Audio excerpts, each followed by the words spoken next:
Clara, há alguns dias você esteve num jantar da Conib e rolou lá um quiprocó. Você se levantou durante uma fala do governador de Goiás, Ronaldo Caiado, quando ele atacava o presidente Lula.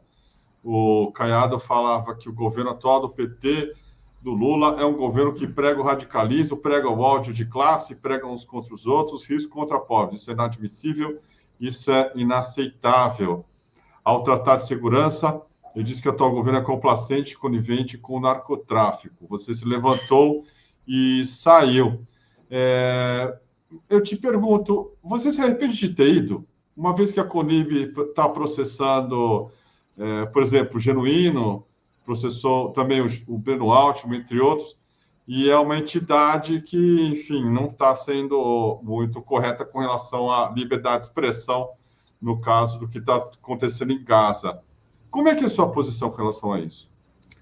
Bom, primeiro, a CONIB é a Confederação Israelita Brasileira, que pretende, pelo menos no seu estatuto, representar todos os brasileiros que são judeus aqui no Brasil, que moram aqui.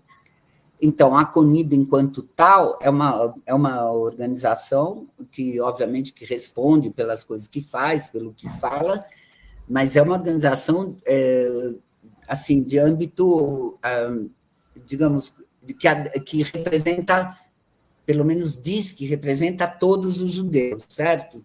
Do Brasil. Então, enquanto tal, né, eu fui convidada para o jantar. O jantar é uma convenção anual que eles fazem todos os anos. Tem uma convenção que dura 2 dias, que tem uma série de debates em âmbito menor, tem palestras e tem um jantar.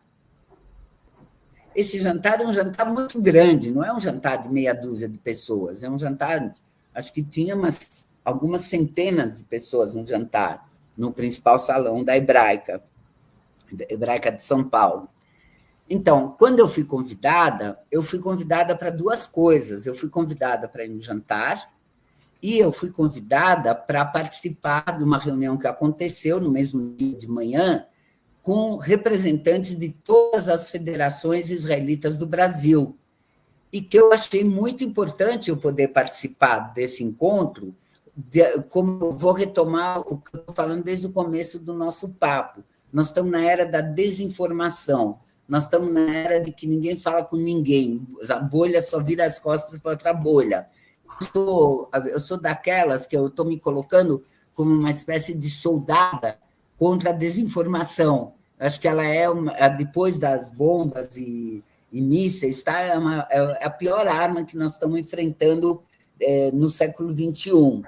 Então, o que eu achei importante? Nesses meses, nesses últimos anos aí, a tensão está sendo muito grande, especialmente por causa da questão da guerra do Israel, Hamas e tal.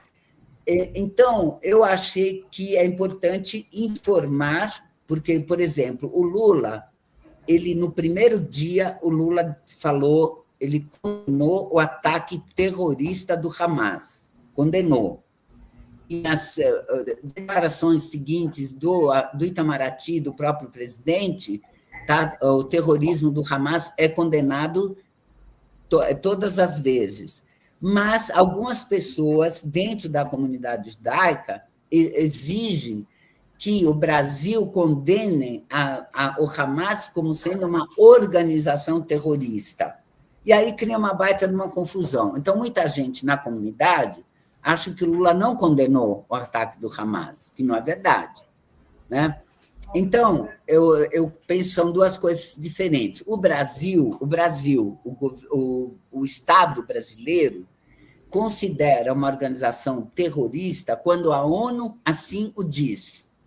Então, enquanto a ONU não disser que o Hamas é uma organização terrorista, o Brasil não chama o Hamas de organização terrorista. Porém, o Lula, o governo, o Itamaraty condenaram a ação terrorista do Hamas.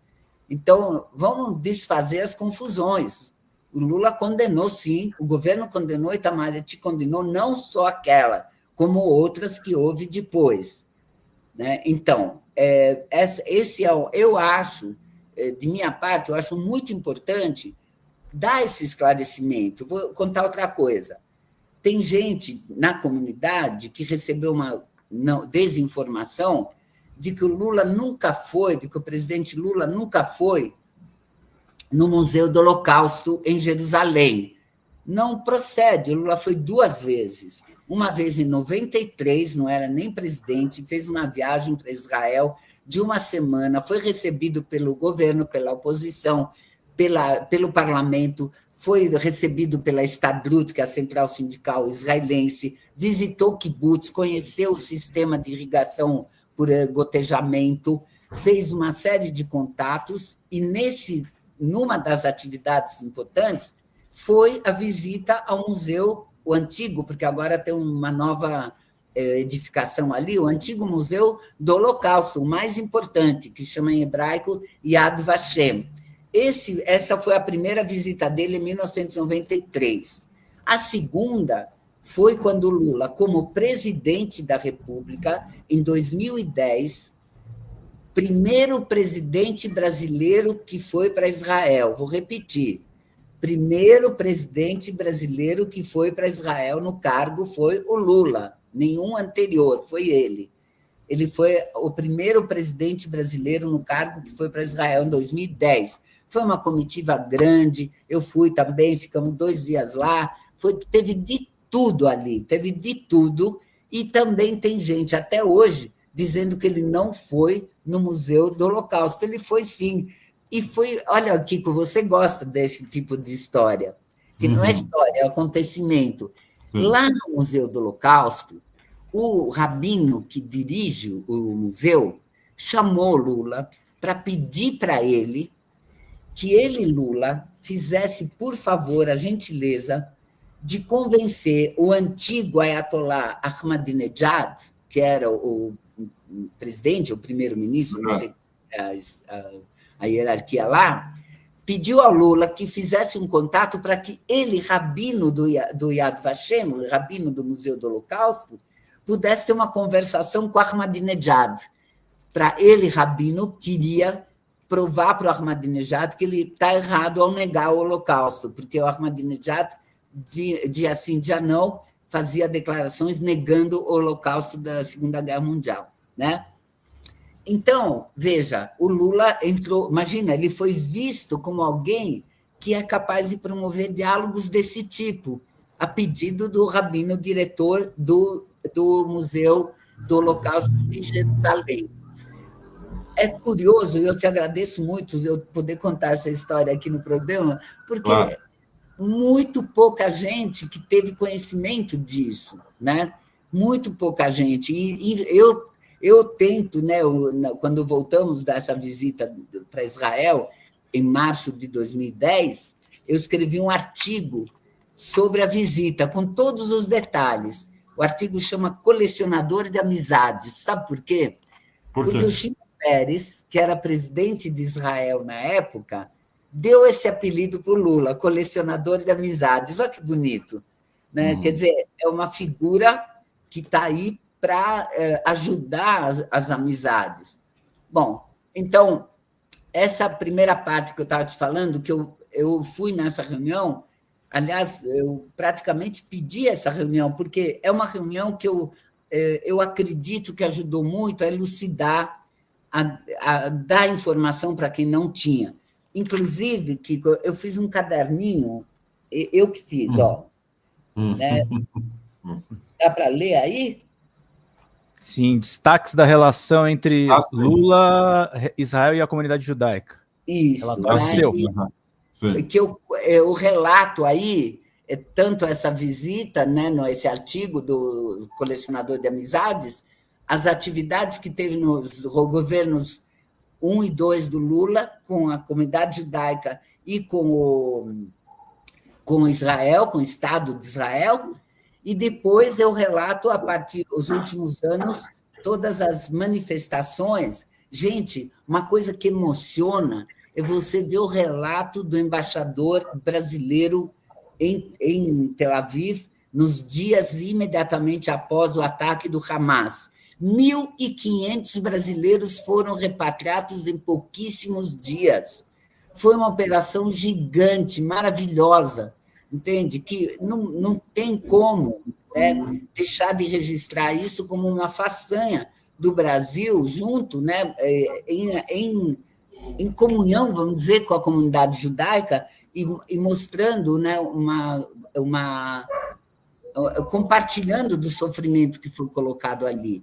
Agora, é evidente, não vamos entrar hoje, se você quiser um outro dia podemos tratar especificamente, é claro que o que veio depois, os 2 anos seguintes, os ataques do Netanyahu, a virulência, o crescimento, eu falo desde o começo, eu falava que os ataques a Gaza vão abrir uma brecha para os colonos na Cisjordânia, piorar a condição que os palestinos têm na Cisjordânia. É o que está acontecendo hoje, gravíssimo, etc. Agora, para completar, o que eu quero dizer?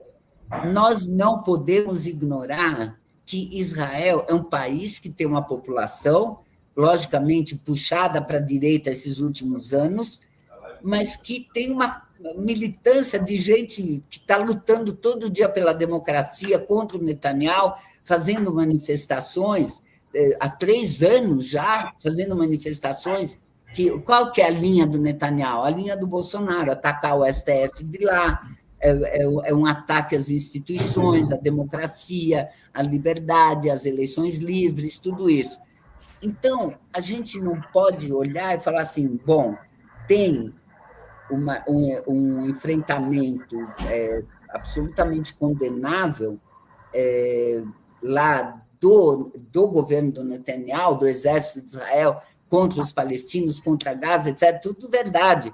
Mas você não pode dizer que todo israelense é um ator disso, ativo, e não pode dizer, aí voltamos para o ponto de partida, que é a questão do antissemitismo, você não pode dizer que todo judeu, entende, é igual ao Netanyahu, que é o que às vezes acontece e infelizmente, você viu na COP, por exemplo, foi um rabino, que é um rabino do Pará, que é um brasileiro, que tem uma atuação comunitária, ele estava na COP, ele foi atacado, e as manchetes de alguns veículos deram assim, representante de Israel é expulso da COP. Ele não é representante de Israel, ele é um rabino, ele é um brasileiro, ele não pode ser colocado como responsável pelo que o governo de Israel está fazendo, né? Então, essa distinção, que, infelizmente, na era da desinformação, está uma bagunça completa, né? Falei, se bobear, eu teve alguns casos, eu acho, não vou nem mencionar, mas a ida, por exemplo, a este jantar, foi condenada como se eu fosse uma agente do Netanyahu. Oi? Uma agente do sionismo.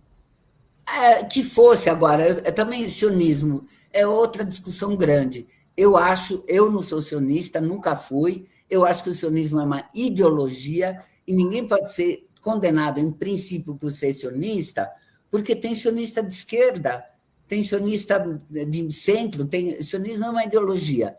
O Estado de Israel se baseou no sionismo, sim, mas não dá para querer que eu mesma, que tenho família em Israel, que morei 1 ano lá, que tenho conhecimento e tal, eu sou incapaz de destrinchar esse debate com facilidade, entende? Então, durma-se, eu tenho pena de quem tem que entender essa história inteira. São muitos atores, é uma trama.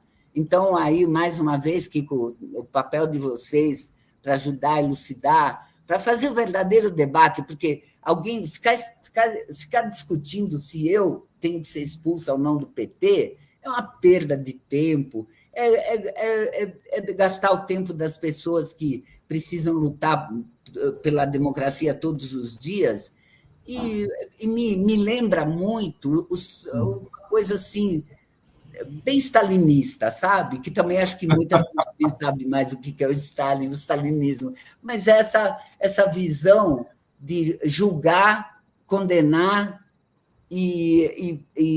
como se fala hoje, lacrar e pronto. Não tem debate, não tem esclarecimento e não tem liberdade de cada pessoa poder responder pelo que pensa. Falei muita coisa, né, Kiko? Não, falou. É isso aí, tem que falar mesmo. Posso brincar com você? Pode falar o que você quiser. Assim, aprendi com você, porque você começou a entrevista falando que está falando de muito assunto. Aí eu me inspirei aí.